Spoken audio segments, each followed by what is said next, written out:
Tension మొదలైంది. ఈరోజు emergency meeting call for చేశారు భారత ప్రధాని నరేంద్ర మోదీ.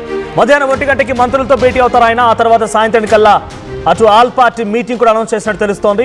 సో సాయంత్రం కల్లా ఆల్ పార్టీస్తో మీటింగ్ ఉండబోతోంది. అయితే లాక్డౌన్ లాంటి ఒక ప్రకటన ఉంటుందనేటువంటి వార్తలు చక్కర్లు కొడుతున్నాయి.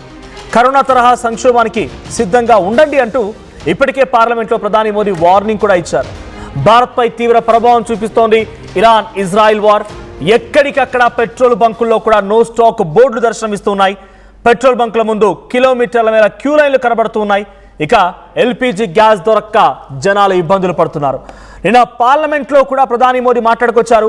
మనం కరోనా మహమ్మారిని ఏ స్థాయిలో ఎదుర్కొన్నామో అదే స్థాయిలో ఇప్పుడు కూడా అంతటి ఓపికే, అంతటి సహనం, అంతటి ఓర్పు కావాల్సిన అవసరం ఉంది. మన శాంతితో వాటిని ఎదుర్కొందామన్నట్టుగా పార్లమెంట్లో నిన్న మోడీ అనౌన్స్ చేశారు. లేదో రాత్రి నుంచి పెట్రోల్ బంకుల్లో క్యూలు కడుతున్నారు జనమంతా. ఏ క్షణమైనా మళ్ళీ లాక్డౌన్ విధిస్తున్నారు అనేటువంటి ఒక మాట సోషల్ మీడియాలో వైరల్ అవడంతో భయభ్రాంతులకు గురవుతున్నారు. సో అంతా కూడా పెట్రోల్ ఫ్యూయల్ స్టేషన్స్లో, ఎల్పిజి గ్యాస్ గోడౌన్స్లో బార్లు తీరుతున్నారు. ఒక గ్యాస్ సిలిండర్ కావాలనో, ఒక 5 లీటర్ల పెట్రోల్ కావాలని, ఎందుకంటే రోజంతా రోజు పనికి వెళ్లాల్సి ఉంటుంది. ఉద్యోగరీత్యా, వ్యాపారరీత్యా ఏదో ఒక పని ఉంటుంది. సో జనరల్గా ఒక రోజు 500 రూపాయల ఫ్యూయల్ ఫిల్ చేసుకునే వాళ్ళు కాస్త ఈ రోజు బంకుల ముందు బార్లు తీరి ఏకంగా ఫుల్ ట్యాంక్ కొట్టించేస్తున్నారు.